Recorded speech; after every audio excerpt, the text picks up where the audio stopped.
everyone, this is Mrs. Mingst. I hope you've all found some interesting things to do and have some fun activities while you've been staying at home safe.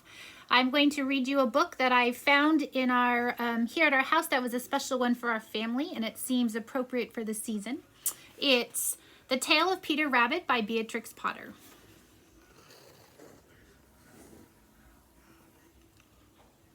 Once upon a time there were 4 little rabbits, and their names were Flopsy, Mopsy, Cottontail, and Peter. They lived with their mother in a sandbank underneath the roof of a very big fir tree. "Now, my dears," said old Mrs. Rabbit one morning, "you may go into the fields or down the lane, but don't go into Mr. McGregor's garden. Your father had an accident there. He was put into a pie by Mrs. McGregor. Now run along and don't get in any mischief. I'm going out."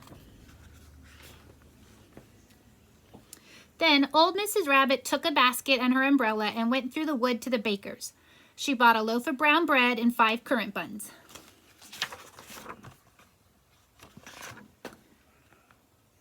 Flopsy, Mopsy, and Cottontail, who were good little bunnies, went down the lane to gather blackberries. But Peter, who was very naughty, ran straight away to Mr. McGregor's garden and squeezed under the gate. First he ate some lettuces and some French beans, and then he ate some radishes, and then, feeling rather sick, he went to look for some parsley.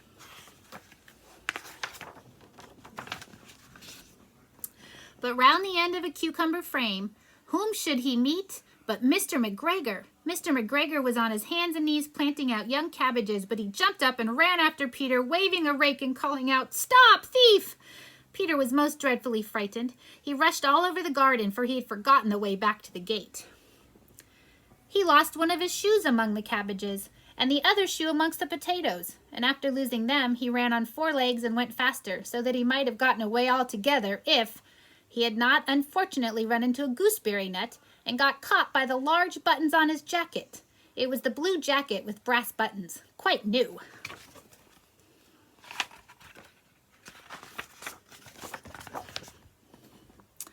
Peter gave himself up for lost and shed his jacket, but and shed big tears. But his sobs were overwhelmed by some friendly sparrows, overheard by some friendly sparrows who flew to him in great excitement and implored him to exert himself.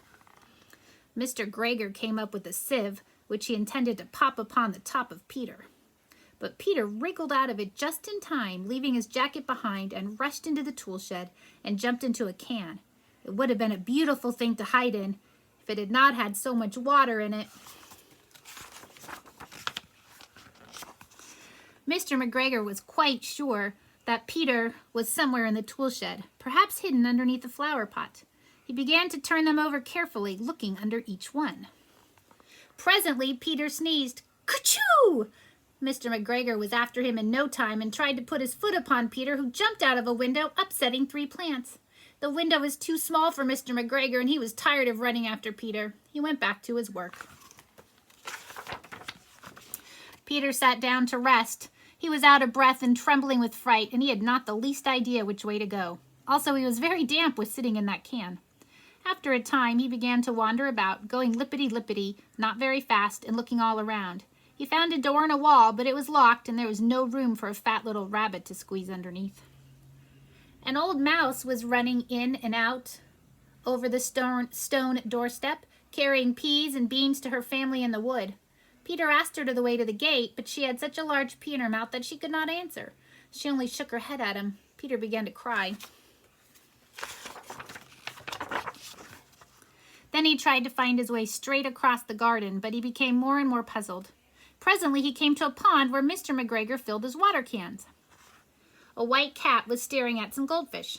She sat very, very still, but now and then the tip of her tail twitched as if it were alive.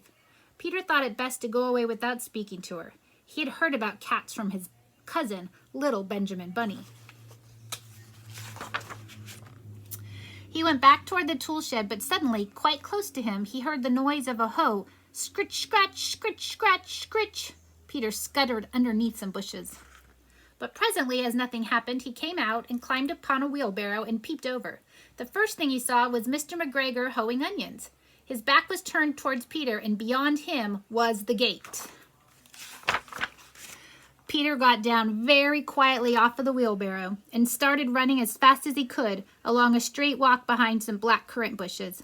Mr. McGregor caught sight of him at the corner, but Peter didn't care. He slipped underneath the gate and was safe at last in the wood outside the garden. Mr. McGregor hung up the little jacket and the shoes for a scarecrow to frighten off the blackbirds. Peter never stopped running or looked behind him till he got home to the big fir tree.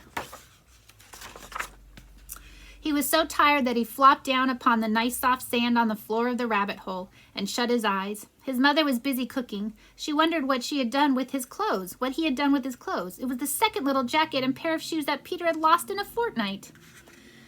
I'm sorry to say that Peter was not very well during the evening. His mother put him to bed and made some chamomile tea, and she gave him a dose of it to Peter, 1 tablespoon to be taken at bedtime. But Flopsy, Mopsy, and Cottontail had bread and milk and blackberries for supper. I hope you enjoyed that story. This also reminds me of when I was out for a walk. This morning we saw some bunnies in a field over by our house, and they were so cute. Also reminded me of cats. I wonder how bunnies and cats get together. One of my friends who's a teacher in another city has a pet rabbit and pet cats, so I bet she's enjoying them with her time home. I look forward to talking to you and hearing other stories. Bye!